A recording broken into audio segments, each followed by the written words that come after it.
Greetings, everyone, and welcome to Ukraine. It is September the 14th, 2024. It is 4:33 p.m. here inside Ukraine. Let's just get right to it. Let's call Putin's bluff. I am on the front lines, and I understand completely that Ukraine is in dire need of supply. Ukraine is in dire need of help. Ukraine is in dire need of the ability to strike into Russia to stop the onslaught and the slaughter of Ukrainian infrastructure and people that happens daily here, and the world really knows nothing about it. Yes, on the large strikes you may hear, but my friends, please hear me. I'm under an air alarm right now, and it is nonstop. Drones, missiles, S-300s, random targets. People are killed every day. People lose their homes every day. People lose their jobs every day. Inside Ukraine, it is a very fluid situation that changes literally by the hour. I know that over the last week we have heard much talk, much chatter. Blinken came to Kyiv. We know that Great Britain representatives came to Kyiv, and there was talk. Would the United States allow Ukraine to strike deep into Russia with American weapons, such as the ATACMS, to take out military targets? As of right now, I do not think we have a completely clear answer on that. Yes, it seems that there is approval to use Storm Shadows and Scalps inside Russia to strike targets, but the ATACMS, as of now, as my understanding, cannot be used. Additionally, now that the rhetoric is increasing, we are starting to get responses from Russia. We are getting a response, first of all, from Vasily Nebezhny. Who is he? The great one that represents Russia on the United Nations. He's that bald-headed guy that you always see. Let's hear from him. And today, this video is simple. Let's call Putin's bluff. This is Vasily. The neo-Nazi regime's been hitting our territory for a while now, staging attacks on civilians and infrastructure beyond the combat zone. However, this potential situation would fundamentally alter our relationship with the Western Bloc. If they've decided or will decide to lift restrictions, it means NATO countries are starting a direct war with Russia. In that case, we'll have to make appropriate decisions, with all the consequences for Western aggressors. Our Western colleagues can't dodge responsibility and blame Kyiv anymore. As we know, using such weapons requires access to US and EU satellite intelligence. Ukraine doesn't have that capability, not even close. Only NATO military personnel can program these systems. So that right there is the rhetoric that they will use and continue to use. Of course, he is just the mouthpiece there at the United Nations, and he is duplicating what he has heard Vladimir Putin say, and I will play that for you in just one moment. But I want to analyze two of the things he says. He first of all calls them the neo-Nazi invaders, the neo-Nazis, and he says it will give them the ability to strike targets that are outside of the military zone. The last time I checked, Lviv is outside of the military zone. Lviv is on the western part of the country, and just about a week ago, Yaroslav lost his entire family outside of the military zone.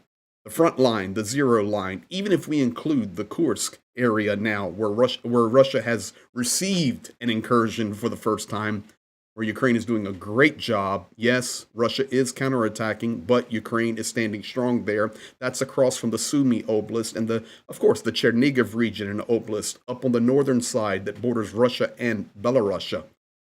You then come down along the standard front line with Lugansk and Kharkiv and the Donetsk region and Zaporizhia and Mykolaiv and Kherson. That's the war front. That's the war zone.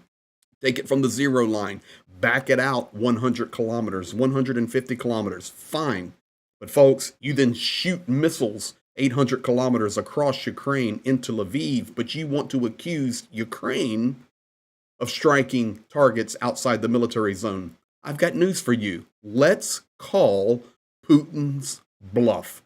It is time for world leaders to stand up. And I know we are in such a terrible situation internationally right now. I go back to what Peter Pavel said more than 18 months ago, that this war will be decided by November 2024. You can go back on my channel. I played that video 18 or 20 months ago.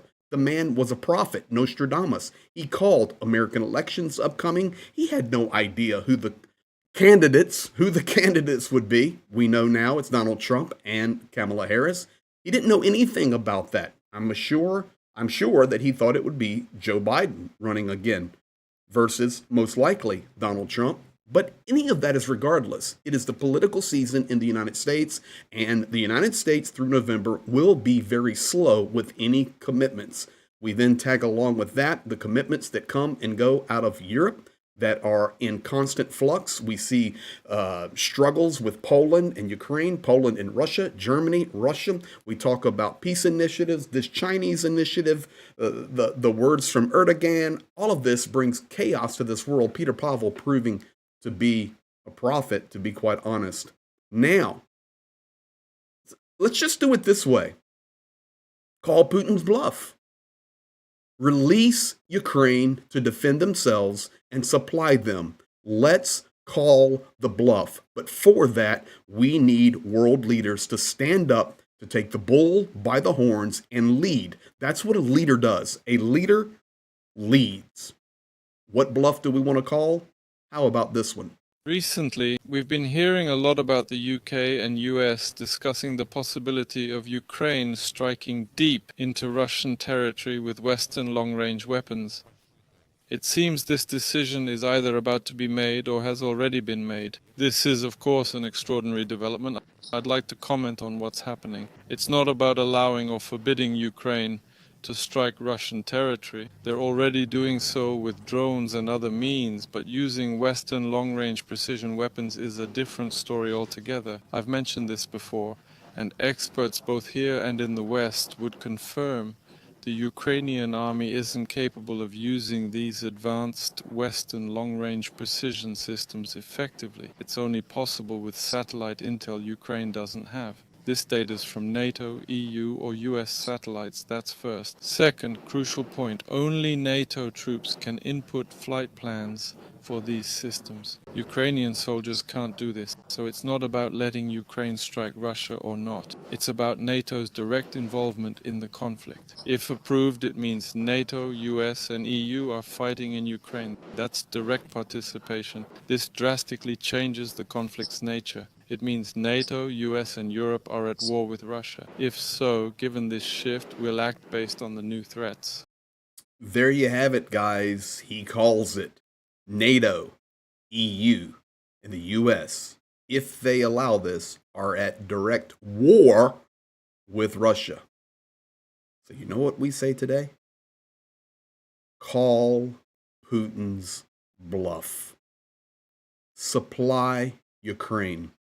Give them the necessary tools to defend their homeland and to stop the genocide that happens every day that, to be quite honest, mainstream media never talks about.